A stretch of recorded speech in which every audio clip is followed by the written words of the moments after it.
Hello student, ਇੱਕ ਵਾਰ ਫਿਰ ਤੋਂ ਤੁਹਾਡਾ ਸਵਾਗਤ ਹੈ ਜੀਕੇ ਸਟੱਡੀ ਪੁਆਇੰਟ ਦੇ ਵਿੱਚ ਮੈਂ ਤੁਹਾਡਾ ਆਪਣਾ ਰਵੀ ਸਰ ਸੀਬੀਸੀ ਅਬੋਰ। ਤੇ ਅੱਜ ਅਸੀਂ ਡਿਸਕਸ ਕਰਾਂਗੇ ਜੀ ਪਾਰਟ 2 ਜਨਰਲ ਸਾਇੰਸ ਦਾ ਪਾਰਟ 2 ਅਸੀਂ ਡਿਸਕਸ ਕਰਾਂਗੇ। ਇਸ ਤੋਂ ਪਹਿਲਾਂ ਜਿਨ ਸਟੂਡੈਂਟ ਨੇ ਪਹਿਲਾ ਪਾਰਟ 1 ਨਹੀਂ ਵੇਖਿਆ ਉਹ ਪਲੀਜ਼ ਜਾ ਕੇ ਪਾਰਟ 1 ਵੇਖਣ। ਮੈਂ ਡਿਸਕ੍ਰਿਪਸ਼ਨ ਬਾਕਸ ਦੇ ਵਿੱਚ ਉਹਦਾ ਜਿਹੜਾ ਲਿੰਕ ਹੈ ਉਹਨੂੰ ਦੇ ਦਿੱਤਾ ਹੈ, ਤਾਂ ਉਹ ਤੁਸੀਂ ਉੱਥੇ ਜਾ ਕੇ ਉਸ ਪਾਰਟ ਨੂੰ ਵੇਖ ਸਕਦੇ ਹੋ। ਤੇ ਉਸ ਤੋਂ ਬਾਅਦ ਤੁਹਾਨੂੰ ਕੀ ਹੈ ਜੀ, ਤੁਸੀਂ ਕੋਰਿਲੇਟ ਕਰ ਪਾਓਗੇ ਉਸ ਟੌਪਿਕ ਨੂੰ ਇਸ ਟੌਪਿਕ ਦੇ ਨਾਲ, ਕਿਉਂਕਿ ਹਰ ਇੱਕ ਚੀਜ਼ ਇੱਕ ਜਿਹੜਾ ਚੈਪਟਰ ਹੈ ਉਹ ਇੱਕ ਦੂਜੇ ਨਾਲ ਜੁੜਿਆ ਹੋਇਆ ਹੈ। ਤਾਂ ਸੋ ਪਲੀਜ਼ ਤੁਸੀਂ ਜਾ ਕੇ ਪਹਿਲਾਂ ਉਸ ਪਾਰਟ ਨੂੰ ਵੇਖੋ, ਫਿਰ ਇਸ ਪਾਰਟ ਨੂੰ ਵੇਖਣ ਦਾ ਤੁਹਾਡਾ ਬੈਨੀਫਿਟ ਹੋਊਗਾ। ਤੇ ਉਸ ਤੋਂ ਬਾਅਦ ਇਸ ਪਾਰਟ ਨੂੰ ਬਿਲਕੁਲ ਧਿਆਨ ਦੇ ਨਾਲ ਸਮਝੋ। ਜਿਹੜਾ ਸਾਡੇ ਪੇਪਰ ਦੇ ਵਿੱਚ ਇੰਪੋਰਟੈਂਟ ਕੀ ਚੀਜ਼ ਹੈ ਉਹ ਸਾਡੇ ਪੇਪਰ ਦੇ ਵਿੱਚ ਆ ਸਕਦੀ ਹੈ। ਤੇ ਆਓ ਜੀ, ਹੁਣ ਆਪਾਂ ਪਹਿਲੇ ਜਿਹੜੇ ਪਾਰਟ ਦੇ ਵਿੱਚ ਡਿਸਕਸ ਕੀ ਕੀਤਾ ਸੀ ਮੈਂ ਤੁਹਾਨੂੰ ਉਹ ਦੱਸਣਾ ਚਾਹੁੰਦਾ। ਥੋੜਾ 5 ਮਿੰਟ ਦੇ ਵਿੱਚ ਤੁਹਾਡਾ ਉਹ ਰਿਵਾਈਜ਼ ਕਰ ਦੇਵਾਂ।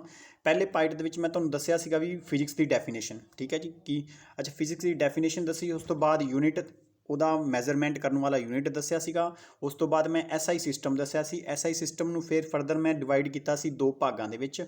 ਉਹ ਸੀਗਾ ਬੇਸਿਕ ਯੂਨਿਟ, ਫਿਰ ਮੈਂ ਦੱਸੇ ਸੀਗੇ ਬੇਸਿਕ ਯੂਨਿਟ ਕਿਹੜੇ ਕਿਹੜੇ ਨੇ। ਉਸ ਤੋਂ ਬਾਅਦ ਮੈਂ ਦੱਸਿਆ ਕਿ ਸਪਲੀਮੈਂਟਰੀ ਯੂਨਿਟ ਕਿਹੜੇ ਕਿਹੜੇ ਹੁੰਦੇ ਆ। ਉਸ ਤੋਂ ਬਾਅਦ ਮੈਂ ਦੱਸਿਆ ਜੀ ਡਰਾਈਵਡ ਯੂਨਿਟ ਕਿਹੜੇ ਕਿਹੜੇ ਹੁੰਦੇ ਆ, ਤੇ ਇਹਨਾਂ ਬਾਰੇ ਮੈਂ ਥੋੜਾ ਜਿਹਾ ਤੁਹਾਨੂੰ ਐਕਸਪਲੇਨ ਕੀਤਾ ਸੀਗਾ। ਉਸ ਤੋਂ ਬਾਅਦ ਕਿ ਮੈਂ ਇਹ ਦੱਸਿਆ ਸੀਗਾ ਵੀ ਲਾਈਟ ਈਅਰ ਕੀ ਚੀਜ਼ ਹੈ। ਉਸ ਤੋਂ ਬਾਅਦ ਮੈਂ ਦੱਸਿਆ ਸੀ ਕੁਇੰਟਲ, ਤੇ ਇਹ ਸਾਰਾ ਜਿਹੜਾ ਮੈਂ ਉਹ ਇਸ ਪ੍ਰੀਵੀਅਸ ਵੀਡੀਓ ਦੇ ਵਿੱਚ ਮੈਂ ਦੱਸ ਚੁੱਕਿਆ। ਪਾਰਟ ਨੰਬਰ 1 ਜਨਰਲ ਸਾਇੰਸ ਦੇ ਵਿੱਚ ਤੁਸੀਂ ਪਲੇਲਿਸਟ ਦੇ ਵਿੱਚ ਜਾ ਕੇ ਪਲੀਜ਼ ਉਸ ਨੂੰ ਵੇਖ ਲਵੋ, ਠੀਕ ਹੈ ਜੀ। ਤੇ ਉਸ ਤੋਂ ਬਾਅਦ ਹੁਣ ਅਸੀਂ ਆਪਣੀ ਹੁਣ ਨੈਕਸਟ ਜਿਹੜੀ ਫਰਦਰ ਨੂੰ ਸਟਾਰਟ ਕਰਦੇ ਹਾਂ। ਕਹਿੰਦੇ ਜੀ ਡਾਇਮੈਂਸ਼ਨ ਆਫ ਫਿਜ਼ੀਕਲ ਕੁਆਂਟੀਟੀਜ਼। ਦੇਖੋ ਜੀ, ਇਹ ਕੀ ਚੀਜ਼ ਹੈ, ਇਹ ਫਿਜ਼ਿਕਸ ਦੇ ਵਿੱਚ ਨਾ ਇੱਕ ਚੈਪਟਰ ਹੈ ਜਿਸ ਦੇ ਵਿੱਚ ਦੱਸਿਆ ਗਿਆ ਕਿ ਦੇਖੋ ਮੰਨ ਲਓ ਜਿਵੇਂ ਕਿਲੋਗ੍ਰਾਮ ਹੈ, ਕਿਲੋਗ੍ਰਾਮ ਮਾਸ ਹੈ। ਮਾਸ ਨੂੰ ਆਪਾਂ ਐਮ ਦੇ ਵਿੱਚ ਮਾਪਦੇ ਹਾਂ, ਤੇ ਜਿਵੇਂ ਲੈਂਥ ਹੈ ਇਸ ਨੂੰ ਆਪਾਂ ਐਲ ਲਿਖਦੇ ਹਾਂ, ਤੇ ਜਿਹੜਾ ਟਾਈਮ ਹੈ ਉਹਨੂੰ ਆਪਾਂ ਟੀ ਲਿਖਦੇ ਹਾਂ। ਤੇ MLT ਸਿਸਟਮ ਦੇ ਵਿੱਚ ਕਿਸੇ ਫਾਰਮੂਲੇ ਨੂੰ ਕਿਵੇਂ ਲਿਖਿਆ ਜਾਂਦਾ ਹੈ, ਮੈਂ ਤੁਹਾਨੂੰ ਇਹ ਦੱਸਦਾ ਵੀ ਇਹ ਜਿਹੜਾ ਡਾਇਮੈਂਸ਼ਨ ਜਿਹੜੀਆਂ ਲਿਖੀਆਂ ਜਾਂਦੀਆਂ ਨੇ ਉਹ ਕਿਵੇਂ ਲਿਖੀ। ਜਿਵੇਂ ਫੋਰਸ ਹੈ, ਧਿਆਨ ਨਾਲ ਸਮਝੋ, ਜਿਵੇਂ ਫੋਰਸ ਹੈ ਇਹਨੂੰ ਆਪਾਂ ਕੀ ਕਹਿੰਦੇ ਹਾਂ, ਮਾਸ ਇਨਟੂ ਐਕਸਲੇਸ਼ਨ। ਇਹ ਮੈਂ ਅੱਗੇ ਦੱਸੂਗਾ ਵੀ ਕੀ ਚੀਜ਼ ਹੈ ਮਾਸ, ਕੀ ਚੀਜ਼ ਹੈ ਐਕਸਲੇਸ਼ਨ, ਕੀ ਚੀਜ਼ ਹੈ। ਜਸਟ ਇੱਕ ਵਾਰੀ ਸਮਝ ਲਓ। ਜਿਵੇਂ ਮਾਸ ਹੁੰਦਾ ਜੀ kg ਦੇ ਵਿੱਚ, ਜਿਵੇਂ ਆਪਾਂ ਇਹਨੂੰ ਮਾਪਦੇ ਹਾਂ ਤਾਂ ਇਹ ਮਾਸ ਹੋ ਗਿਆ। ਐਕਸਲੇਸ਼ਨ ਕੀ ਚੀਜ਼ ਹੈ, ਐਕਸਲੇਸ਼ਨ ਦੇ ਵਿੱਚ 2 ਚੀਜ਼ਾਂ ਹੁੰਦੀਆਂ ਨੇ। ਇੱਕ ਹੁੰਦਾ ਜੀ ਇਹਦੇ ਵਿੱਚ ਜਿਵੇਂ ਐਕਸਲੇਸ਼ਨ ਹੁੰਦਾ ਹੈ ਵੈਲੋਸਿਟੀ ਅਪੋਨ ਟਾਈਮ। ਹੁਣ ਵੈਲੋਸਿਟੀ ਦਾ ਯੂਨਿਟ ਤੁਹਾਨੂੰ ਪਤਾ ਹੋਏਗਾ ਮੀਟਰ ਸੈਕਿੰਡ -1 ਹੁੰਦਾ ਹੈ, ਤੇ ਟੀ ਇੱਕ ਹੋਰ ਉੱਪਰ ਚਲਾ ਗਿਆ ਤੇ -2 ਹੋ ਗਿਆ। ਹੁਣ ਟੀ ਦਾ -2 ਦਾ ਮਤਲਬ ਹੈ ਇਹਨੂੰ ਐਵੇਂ ਲਿਖ ਸਕਦਾ ਕਿ ਟਾਈਮ ਦੇ ਵਿੱਚ -2, ਤੇ ਜਿਹੜਾ ਲੈਂਥ ਹੈ ਜਿਹੜੀ ਮੀਟਰ ਦੇ ਵਿੱਚ ਮਾਪਦੇ ਆ ਉਹਨੂੰ ML ਲਿਖ ਸਕਦਾ। ਦੇਖੋ ਜੀ, ਮੈਂ ਥੋੜਾ ਕਲਰ ਚੇਂਜ ਕਰ ਲਵਾਂ। ਦੇਖੋ ਜੀ, ਮੈਂ ਕਲਰ ਚੇਂਜ ਕਰਕੇ ਤੁਹਾਨੂੰ ਦੱਸਦਾ, 2 ਮਿੰਟ। ਦੇਖੋ ਜੀ, ਜਿਵੇਂ ਮਾਸ ਨੂੰ ਮੈਂ M ਦੇ ਵਿੱਚ ਲਿਖਤਾ, ਲੈਂਥ ਨੂੰ ਮੈਂ L ਦੇ ਵਿੱਚ ਲਿਖਤਾ, ਟੀ ਨੂੰ ਮੈਂ ਟੀ ਦੇ ਵਿੱਚ, ਟਾਈਮ ਨੂੰ ਟੀ ਦੇ ਵਿੱਚ ਲਿਖਤਾ। ਜਿਵੇਂ ਹੁਣ ਫੋਰਸ ਦਾ ਫਾਰਮੂਲਾ ਮੈਂ ਦੱਸਿਆ ਸੀਗਾ ਮਾਸ ਇਨਟੂ ਐਕਸਲੇਸ਼ਨ। ਐਕਸਲੇਸ਼ਨ ਨੂੰ ਮਾਪਣ ਦਾ ਜਿਹੜਾ ਤਰੀਕਾ ਹੁੰਦਾ ਹੈ ਮੀਟਰ ਮਾਈਨਸ ਸੈਕਿੰਡ ਸਕੇਅਰ, ਤੇ ਇੱਧਰ ਪਿੱਛੇ ਇੱਕ kg ਹੋਰ ਪਲੱਸ ਹੋ ਗਿਆ। ਤੇ ਇਹ ਸੀਗਾ ਮਾਸ ਦਾ ਜਿਹੜਾ SI ਯੂਨਿਟ, ਜਿਹੜਾ ਆਪਾਂ ਯੂਨਿਟ ਦੱਸਦੇ ਹਾਂ। ਤੇ ਕਿਲੋਗ੍ਰਾਮ ਨੂੰ ਮਾਪਿਆ ਤੇ M ਦੇ ਵਿੱਚ ਤਾਂ M 1 ਆ ਗਿਆ, ਤੇ ਇੱਥੇ ਮੀਟਰ ਕੀ ਹੈ ਜੀ, ਇੱਥੇ ਮੀਟਰ ਹੈ ਤੇ L ਆ ਗਿਆ, ਤੇ T ਦਾ -2 ਹੈ, ਟਾਈਮ ਦਾ ਸੈਕਿੰਡ 2 ਹੈਗੇ ਨੇ, ਤੇ ਮਾਈਨਸ ਦਾ T2। ਇਹ ਹੋ ਗਈ MLT ਫਾਰਮ। ਬਸ ਇਹਦੇ ਵਿੱਚ ਇਹ ਦੱਸਿਆ ਹੋਇਆ, ਤੇ ਇਹ ਫਾਰਮੂਲੇ ਬਣਾਉਣੇ ਦੱਸੇ ਹੋਏ ਨੇ। ਇਹ ਕੋਈ ਟੌਪਿਕ ਇਹਨੇ ਸਾਡੇ ਲਈ ਇੰਪੋਰਟੈਂਟ ਨਹੀਂ ਹੈਗਾ, ਜਸਟ ਇੱਕ ਨੂੰ ਤੁਸੀਂ ਮੈਂ ਤੁਹਾਨੂੰ ਫਾਰਮੂਲੇ ਬਣਾਉਣੇ ਦੱਸਦਾ। ਜਿਵੇਂ ਇੱਥੇ ਹੁਣ ਡੈਂਸਿਟੀ ਦਿੱਤੀ ਹੈ ਨਾ, ਡੈਂਸਿਟੀ ਦਾ ਦੱਸ ਦੇਣਾ। ਜਿਵੇਂ ਡੈਂਸਿਟੀ ਦਾ ਮਤਲਬ ਫਾਰਮੂਲਾ ਹੁੰਦਾ ਜੀ ਮਾਸ ਅਪੋਨ ਵੋਲਿਊਮ। ਜਿਵੇਂ ਮਾਸ ਹੁੰਦਾ ਇਹਨੂੰ ਆਪਾਂ M ਦੇ ਵਿੱਚ ਮਾਪਦੇ ਹਾਂ, ਵੋਲਿਊਮ ਹੁੰਦਾ ਕੀ ਹੁੰਦਾ X ਦੇ ਵਿੱਚ ਮਾਪਦੇ ਹਾਂ, Z ਦੇ ਵਿੱਚ ਮਾਪਦੇ ਹਾਂ, ਉਸ ਤੋਂ ਬਾਅਦ Y ਦੇ ਵਿੱਚ ਮਾਪਦੇ ਹਾਂ। 3D ਦੇ ਵਿੱਚ ਵੋਲਿਊਮ ਹਮੇਸ਼ਾ ਹੁੰਦਾ 3D ਦੇ ਵਿੱਚ। ਤਾਂ 3 ਮੀਟਰ ਹੋ ਗਏ ਨਾ ਤੁਹਾਡੇ, 3 ਮੀਟਰ ਜਿਹੜੇ ਮੀਟਰ, ਤਾਂ ਇਹ ਮੀਟਰ ਨੂੰ ਆਪਾਂ ਮਾਪਣ ਵਾਸਤੇ ਕੀ ਕਰਦੇ ਹਾਂ L ਦੇ ਹੋ ਗਏ 3, ਕਿਉਂਕਿ 20 ਥੱਲੇ ਸੀਗਾ ਤਾਂ ਉੱਪਰ ਚੱਲ ਕੇ ਜਾ ਕੇ -3 ਹੋ ਗਿਆ। ਤਾਂ ਇਸ ਨੂੰ ਆਪਾਂ ਐਵੇਂ ਲਿਖਦੇ ਹਾਂ ML3। ਤਾਂ ਇੱਥੇ T ਹੈ ਨਹੀਂ ਸੀਗਾ ਤਾਂ ਮੈਂ T ਲਿਖਿਆ ਨਹੀਂ, ਤਾਂ ਇਸ ਨੂੰ ਆਪਾਂ ML ਫਾਰਮ ਲਿਖਤੀ। ਇਹ ਤੁਹਾਨੂੰ ਸਿਰਫ ਇਹ ਹੁੰਦਾ ਕਿ ਇਹਨੂੰ ਆਪਾਂ MLT ਫਾਰਮ ਦੇ ਵਿੱਚ ਲਿਖਣਾ ਹੋਵੇ ਤਾਂ ਇੱਦਾਂ ਲਿਖਦੇ ਹੁੰਦੇ ਹਾਂ। ਉਸ ਤੋਂ ਬਾਅਦ ਆਪਾਂ ਜੀ ਨੈਕਸਟ ਫਰਦਰ ਵੇਖਦੇ ਹਾਂ ਸਕੇਲਰ ਕੁਆਂਟਿਟੀ। ਸਕੇਲਰ ਕੁਆਂਟਿਟੀ ਕੀ ਚੀਜ਼ ਹੈ, ਦੇਖੋ ਜੀ, ਜਿਹੜਾ ਯੂਨਿਟ ਹੈ ਨਾ, ਯੂਨਿਟ, ਇਸ ਨੂੰ ਆਪਾਂ ਜੀ 2 ਭਾਗਾਂ 'ਚ ਡਿਵਾਈਡ ਕਰਤਾ। ਡਿਵਾਈਡ ਕਿਵੇਂ ਕਰਤਾ ਕਿ ਕਿਸੇ ਦੀ ਤਾਂ ਡਾਇਰੈਕਸ਼ਨ ਹੈਗੀ ਹੈ, ਦਿਸ਼ਾ ਦੇ ਵਿੱਚ ਹੈਗੇ ਨੇ, ਕੋਈ ਤਾਂ ਦਿਸ਼ਾ ਦੀ ਵੀ ਹੈਗੀ ਹੈ, ਤੇ ਉਹਦੇ ਵਿੱਚ 2 ਚੀਜ਼ਾਂ ਨੇ। ਇਹਨੂੰ ਆਪਾਂ ਡਿਵਾਈਡ ਕਿਵੇਂ ਕੀਤਾ, ਇੱਕ ਹੁੰਦਾ ਕਿਸੇ ਵੀ ਯੂਨਿਟ ਨੂੰ ਤੁਸੀਂ ਨਾ 2 ਹਿੱਸਿਆਂ 'ਚ ਡਿਵਾਈਡ ਕਰ ਸਕਦੇ ਹੋ। ਜਿਵੇਂ ਉਹਦੇ ਵਿੱਚ ਤਾਂ ਇੱਕ ਹੋਊਗਾ ਮੈਗਨੀਟਿਊਡ ਦਾ ਮਤਲਬ ਹੁੰਦਾ ਹੈ ਉਹਦੀ ਕੁਛ ਵੈਲਿਊ ਹੋਵੇ, ਹਮੇਸ਼ਾ ਕੁਛ ਵੈਲਿਊ। ਕੋਈ ਵੀ ਯੂਨਿਟ ਨੂੰ ਮਾਪੋਗੇ, ਕੋਈ ਵੀ ਇਕਾਈ ਦੇ ਵਿੱਚ ਕਿਸੇ ਚੀਜ਼ ਨੂੰ ਮਾਪਾਂਗੇ, ਉਹਦੀ ਹਮੇਸ਼ਾ ਵੈਲਿਊ ਤਾਂ ਹੋਊਗੀ। ਬਟ ਕਈਆਂ ਦੀ ਕੀ ਹੁੰਦੀ ਹੈ, ਦਿਸ਼ਾ ਨਹੀਂ ਹੁੰਦੀ। ਜੇ ਅਗਰ ਦਿਸ਼ਾ ਤੇ ਮੈਗਨੀਟਿਊਡ ਦੋਵੇਂ ਹੋਣਗੇ ਤਾਂ ਉਹਨੂੰ ਆਪਾਂ ਕਹਾਂਗੇ ਵੈਕਟਰ ਕੁਆਂਟਿਟੀ, ਠੀਕ ਹੈ ਜੀ, ਵੈਕਟਰ ਕੁਆਂਟਿਟੀ। ਤੇ ਬਾਕੀ ਜਿਹਦੇ ਵਿੱਚ ਸਿਰਫ ਓਨਲੀ ਮੈਗਨੀਟਿਊਡ ਓਨਲੀ ਵੈਲਿਊ ਹੋਵੇ ਉਸ ਨੂੰ ਆਪਾਂ ਕਵਾਂਗੇ ਸਿਰਫ ਸਕੇਲਰ ਕੁਆਂਟੀਟੀ। ਤੇ ਮੈਂ ਹੁਣ ਦੱਸਦਾ ਕਿਵੇਂ। ਜਿਵੇਂ ਫਿਜ਼ੀਕਲ ਕੁਆਂਟੀਟੀ ਵਿਚ ਹੈਵ ਦੀ ਮੈਗਨੀਟਿਊਡ ਓਨਲੀ ਨੋ ਡਾਇਰੈਕਸ਼ਨ, ਉਸ ਨੂੰ ਆਪਾਂ ਸਕੇਲਰ ਕੁਆਂਟੀਟੀ ਕਵਾਂਗੇ। ਜਿਵੇਂ ਮਾਸ ਹੈ, ਹੁਣ ਮਾਸ ਦੀ ਕੋਈ ਦਿਸ਼ਾ ਤਾਂ ਨਹੀਂ ਹੁੰਦਾ ਨਾ ਕਿੱਧਰ ਕੋਈ ਚੀਜ਼ ਕਿਵੇਂ ਵੱਧ ਗਈ। ਹੁਣ ਜਿਵੇਂ ਸਪੀਡ ਹੈ, ਸਪੀਡ ਕੀ ਹੁੰਦਾ, ਤੁਸੀਂ ਆਪਣੇ ਮੋਟਰਸਾਈਕਲ ਦੇ ਉੱਪਰ ਵੇਖੋਗੇ ਨਾ ਉੱਥੇ ਲਿਖਿਆ ਹੁੰਦਾ ਓਡੋਮੀਟਰਸ। ਓਡੋਮੀਟਰ ਦਾ ਮਤਲਬ ਉਹਨੂੰ ਆਪਾਂ ਕਹਿੰਦੇ ਸਪੀਡੋਮੀਟਰ। ਹੁਣ ਸਪੀਡ ਦੀ ਕੋਈ ਦਿਸ਼ਾ ਨਹੀਂ ਹੁੰਦੀ, ਕਿਹੜੀ ਸਪੀਡ ਦੇ ਵਿੱਚ ਕਿਵੇਂ ਜਾ ਰਹੇ ਹਾਂ ਕੋਈ ਸਪੀਡ, ਬਟ ਜਿਹੜਾ ਉਹਨੂੰ ਮੈਂ ਥੋੜ੍ਹਾ ਹੁਣ ਅੱਗੇ ਲੈਕਚਰ ਦੇ ਵਿੱਚ ਫੇਰ ਡਿਫਾਈਨ ਕਰਦਾ। ਇਸੇ ਤਰ੍ਹਾਂ ਜਿਵੇਂ ਵੋਲਿਊਮ ਹੈ, ਵੋਲਿਊਮ ਤਿੰਨੇ ਦਿਸ਼ਾਵਾਂ ਦੇ ਵਿੱਚ ਵੱਧਦਾ ਹੈ। ਹੁਣ ਇਹਦੀ ਕੋਈ ਦਿਸ਼ਾ ਨਹੀਂ ਹੈਗੀ ਵੀ ਕਿਹੜੀ ਦਿਸ਼ਾ ਦੇ ਵਿੱਚ ਵਧੂਗਾ। ਹੁਣ ਆਪਾਂ ਨੂੰ ਵਰਕ ਕਰਨਾ, ਵਰਕ ਦੀ ਕੋਈ ਦਿਸ਼ਾ ਨਹੀਂ ਹੈਗੀ ਵੀ ਬਸ ਉਹਦਾ ਜ਼ਰੂਰ ਹੋਊਗਾ ਵੀ ਇੰਨਾ ਮੈਂ ਵਰਕ ਕਰਤਾ ਜਾਂ ਇੰਨਾ ਵੋਲਿਊਮ ਆ ਗਿਆ, ਇਹਦੇ 'ਚ 1000 ਟਨ ਕੋਈ ਵੇਟ ਹੈ। ਹੁਣ ਇਹ ਨਹੀਂ ਪਤਾ ਵੀ ਕਿਹੜੇ ਦਿਸ਼ਾ ਦੇ ਵਿੱਚ ਹੈਗਾ, ਉਹ ਨਹੀਂ ਦੱਸ ਸਕਦੇ। ਤਾਂ ਜਿਹਦੇ ਦਿਸ਼ਾ ਨਾ ਹੋਵੇ ਇਹਨੂੰ ਆਪਾਂ ਸਕੇਲਰ ਕੁਆਂਟੀਟੀ ਆਪਾਂ ਕਹਿੰਦੇ ਹਾਂ। ਤੇ ਵੈਕਟਰ ਕੁਆਂਟੀਟੀ ਨੂੰ ਆਪਾਂ ਕਿਵੇਂ ਇਹਨੂੰ ਯਾਦ ਕਿਵੇਂ ਰੱਖਣਾ। ਵੈਕਟਰ ਨੂੰ ਤੁਸੀਂ ਵੇਖੋ V ਹੈ ਨਾ, V ਦੇ ਵਿੱਚ ਐਵੇਂ ਬਣਾ ਦਿਓ, ਤੀਰ ਬਣਾ ਦਿਓ। ਤੇ ਇਹਦੇ ਵਿੱਚ ਇੱਕ ਤਾਂ V ਦਾ ਵੈਕਟਰ ਨੂੰ ਐਵੇਂ ਯਾਦ ਰੱਖ ਸਕਦੇ ਜਿਹਦੇ ਵਿੱਚ ਦਿਸ਼ਾ ਹੋਵੇ, ਉਸ ਨੂੰ ਆਪਾਂ ਕੀ ਕਹਿੰਦੇ ਹਾਂ, ਵੈਕਟਰ ਕੁਆਂਟੀਟੀਆਂ ਕਹਿੰਦੇ ਹਾਂ। ਠੀਕ ਹੈ ਜੀ। ਕੁਆਂਟੀਟੀ ਮਤਲਬ ਇਹ ਹੈ ਯੂਨਿਟ ਦੀ ਗੱਲ ਕਰਦਾ ਪਿਆ। ਇਹਦੇ ਵਿੱਚ ਦੇਖੋ ਜਿਵੇਂ ਡਿਸਪਲੇਸਮੈਂਟ ਹੈ, ਡਿਸਪਲੇਸਮੈਂਟ ਤੇ ਡਿਸਟੈਂਸ ਦੋਨੋਂ ਡਿਫਰੈਂਸ ਦੱਸਦਾ। ਇੱਕ ਹੁੰਦਾ ਡਿਸਟੈਂਸ, ਇੱਕ ਹੁੰਦਾ ਜੀ ਡਿਸਪਲੇਸਮੈਂਟ।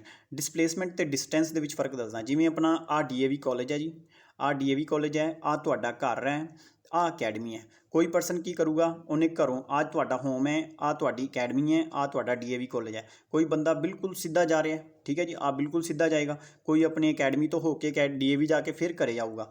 ਤੇ ਇਸੇ ਮੰਨ ਲਓ ਇਹ 2 ਕਿਲੋਮੀਟਰ ਹੈ, ਇਹ 3 ਕਿਲੋਮੀਟਰ ਹੈ, ਤੇ ਇਹ ਟੋਟਲ ਸਿੱਧਾ ਜਾਂਦਾ ਤੇ ਫਿਰ ਇਹ ਹੁੰਦਾ ਸਿਰਫ 1 ਕਿਲੋਮੀਟਰ। ਤੇ ਮੰਨ ਲਓ ਜੇ ਪਰਸਨ ਆਪਣੇ ਘਰੋਂ ਚੱਲਿਆ, ਅਕੈਡਮੀ ਗਿਆ ਤੇ ਫਿਰ DAV ਗਿਆ ਤੇ ਵਾਪਸ ਘਰੇ ਗਿਆ, ਤਾਂ ਉਹਨੇ ਕਿੰਨੇ ਕਿਲੋਮੀਟਰ ਚੱਲਿਆ, 6 ਕਿਲੋਮੀਟਰ। ਇਹ ਕੋਈ ਲੰਬੀ ਦੂਰੀ ਜਿਹਦੀ ਕੋਈ ਦਿਸ਼ਾ ਨਾ ਹੋਵੇ ਉਹਨੂੰ ਆਪਾਂ ਕਹਿੰਦੇ ਹਾਂ ਡਿਸਟੈਂਸ। ਠੀਕ ਹੈ ਜੀ। ਤੇ ਇਹਦੇ ਵਿੱਚ 2 ਕਿਲੋਮੀਟਰ ਇਹ ਹੋ ਗਿਆ, 3 ਕਿਲੋਮੀਟਰ ਆ ਜੋੜਿਆ ਤੇ 1 ਕਿਲੋਮੀਟਰ ਆ, ਤੇ ਆਪਣੇ ਘਰੇ ਪਹੁੰਚ ਗਿਆ।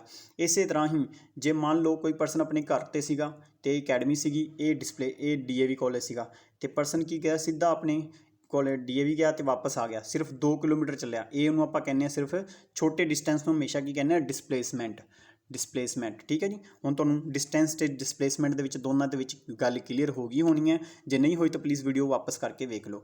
ਹੁਣ ਇਹਦੇ ਬੇਸ 'ਤੇ ਹੀ ਆਪਣੇ ਕੋਲ ਅੱਗੇ ਆਹ ਦੇਖੋ ਜੀ, ਹੁਣ ਲਿਖੇ ਵੀ ਹੋਏ ਨੇ ਡਿਸਟੈਂਸ ਕੀ ਚੀਜ਼ ਹੁੰਦੀ ਹੈ, ਦੀ ਐਕਚੁਅਲ ਪਾਥ ਕਵਰਡ ਬਾਈ ਦੀ ਬੋਡੀ ਪਾਰਟੀਕੂਲਰ। ਜਿੰਨਾ ਮਰਜ਼ੀ ਕੋਈ ਚੀਜ਼ ਹੋਵੇ, ਇਹ ਜਿਹੜਾ ਇਹ ਹੁੰਦਾ ਹਮੇਸ਼ਾ ਕੀ ਹੁੰਦਾ ਜੀ, ਪੋਜ਼ੀਟਿਵ ਦੇ ਵਿੱਚ ਹੁੰਦਾ। ਕੋਈ ਵੀ ਦੂਰੀ ਜਿਹੜੀ ਹੁੰਦੀ ਹੈ ਉਹ ਹਮੇਸ਼ਾ ਕਿਸੇ ਵੀ ਤੁਸੀਂ ਤੈਅ ਕਰੋਗੇ ਹਮੇਸ਼ਾ ਪੋਜ਼ੀਟਿਵ ਦੇ ਵਿੱਚ ਹੋਊਗੀ, ਨੈਗੇਟਿਵ ਦੇ ਵਿੱਚ ਕਦੇ ਵੀ ਨਹੀਂ ਹੋਊਗੀ। ਅੱਛਾ, ਦੂਰੀ ਜਿਹੜੀ ਆਪਾਂ ਤੈਅ ਕਰਦੇ ਹਾਂ ਉਹਦੀ ਕਦੇ ਦਿਸ਼ਾ ਨਹੀਂ ਹੁੰਦੀ, ਇਹ ਯਾਦ ਰੱਖ ਲਿਆ। ਕੁਆਂਟੀਟੀ ਤਾਂ ਕਰਕੇ ਜਿਹਦੇ ਵਿੱਚ ਦਿਸ਼ਾ ਨਹੀਂ ਹੁੰਦੀ ਉਹ ਕਿਹੜੀ ਹੁੰਦੀ ਹੈ, ਸਕੇਲਰ ਕੁਆਂਟੀਟੀ। ਮੈਂ ਉੱਪਰ ਦੱਸ ਕੇ ਆਇਆ।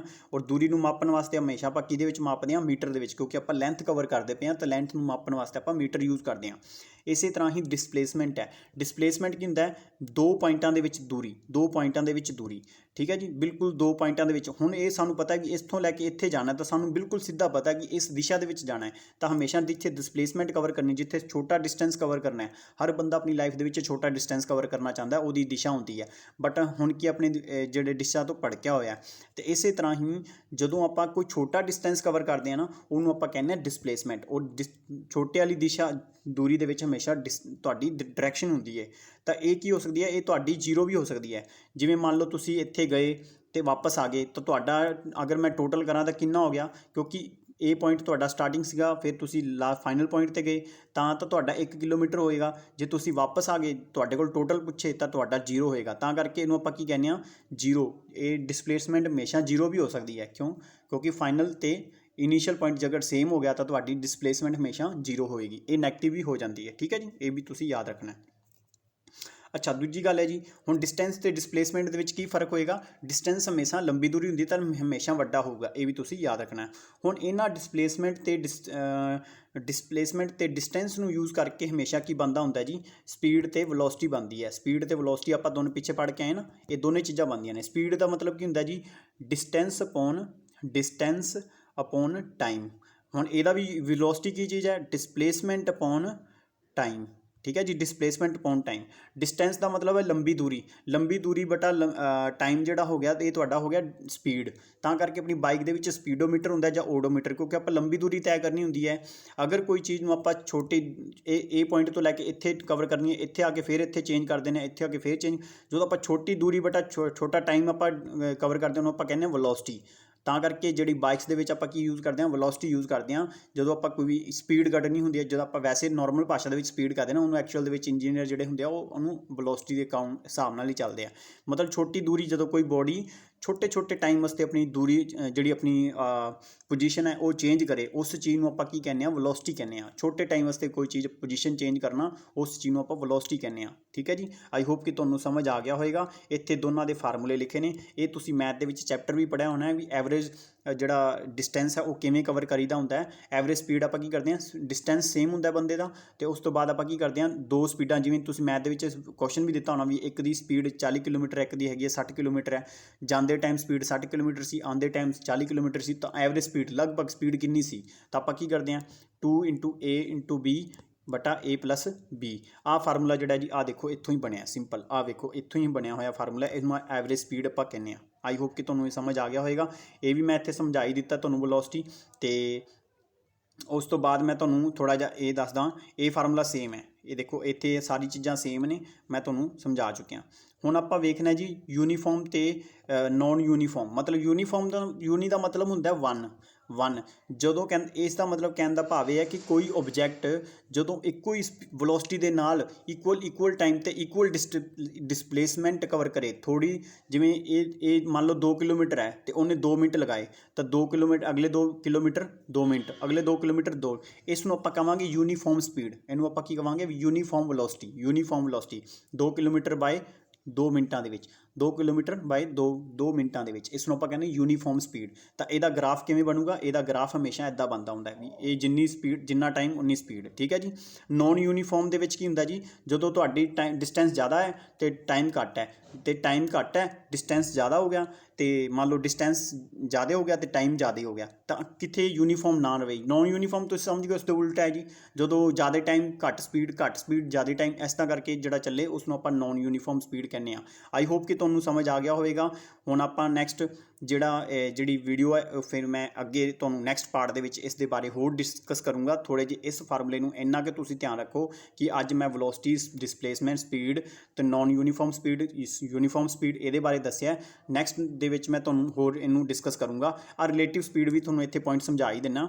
ਵੈਨ ਟੂ ਬੋਡੀਜ਼, ਜਦੋਂ ਹੁੰਦਾ ਜੀ, ਤੁਸੀਂ ਦੇਖਿਆ ਹੋਏਗਾ ਕਿ ਜਦੋਂ ਦੋਨੇ ਬੋਡੀਆਂ ਇੱਕੋ ਹੀ ਦਿਸ਼ਾ ਦੇ ਵਿੱਚ ਜਾਂਦੀਆਂ ਹੁੰਦੀਆਂ, ਆਪਾਂ ਸਪੀਡ ਲੈਂਥ ਸਪੀਡ ਟਾਈਮ ਦੇ ਵਿੱਚ ਪੜ੍ਹਿਆ ਹੋਇਆ, ਜਦੋਂ ਦੋਨੇ ਬੋਡੀਆਂ ਇੱਕੋ ਸਪੀਡ ਦੇ ਵਿੱਚ ਦੋਨੇ ਪਾਸੇ ਜਾ ਰਹੀਆਂ, ਤਾਂ ਜਿਹੜੀ ਬੋਡੀ ਤੇਜ਼ ਹੁੰਦੀ ਹੈ, ਜਿਹੜੀ ਤੇਜ਼ ਸਪੀਡ ਨਾਲ ਜਾ ਰਹੀ ਹੈ, ਉਹ ਹਮੇਸ਼ਾ ਜਿਹਦੀ ਸਪੀਡ ਘੱਟ ਹੁੰਦੀ ਉਹਦੇ ਅੱਗੇ ਨਿਕਲ ਜਾਂਦੀ ਹੈ। ਤਾਂ ਆਪਾਂ ਕੀ ਕਰਦੇ ਹੁੰਦੇ ਹਾਂ, ਹਮੇਸ਼ਾ ਇੱਕੋ ਦਿਸ਼ਾ ਦੇ ਵਿੱਚ ਜਾਣ ਵਾਲੀ ਬੋਡੀਆਂ ਨੂੰ ਆਪਾਂ ਮਾਈਨਸ ਕਰ ਦਿੰਦੇ ਹੁੰਦੇ ਹਾਂ, ਅਤੇ ਜਦੋਂ ਦੋਨੇ ਇੱਕ ਦੂਜੇ ਦੇ ਵੱਲ ਆ ਰਹੀਆਂ ਨੇ ਤਾਂ ਆਪਾਂ ਕੀ ਕਰਦੇ ਨੇ, ਦੋਨਾਂ ਦੀ ਸਪੀਡ ਨੂੰ ਜੋੜ ਦਿੰਦੇ ਹਾਂ।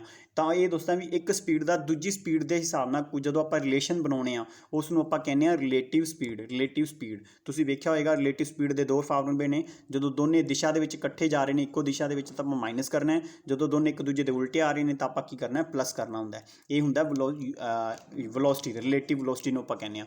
ਨੈਕਸਟ ਪਾਰਟ ਦੇ ਵਿੱਚ ਆਪਾਂ ਐਕਸਲੇਸ਼ਨ ਦੇ ਬਾਰੇ ਡਿਸਕਸ ਕਰਾਂਗੇ। ਤਦ ਤੱਕ ਦੇ ਲਈ ਥੈਂਕ ਯੂ ਫॉर ਵਾਚਿੰਗ। ਹੁਣ ਤੁਸੀਂ ਇਸ ਨੂੰ ਸ਼ੇਅਰ ਵੀ ਕਰ ਦੇਣਾ। Thank you for watching my lectures.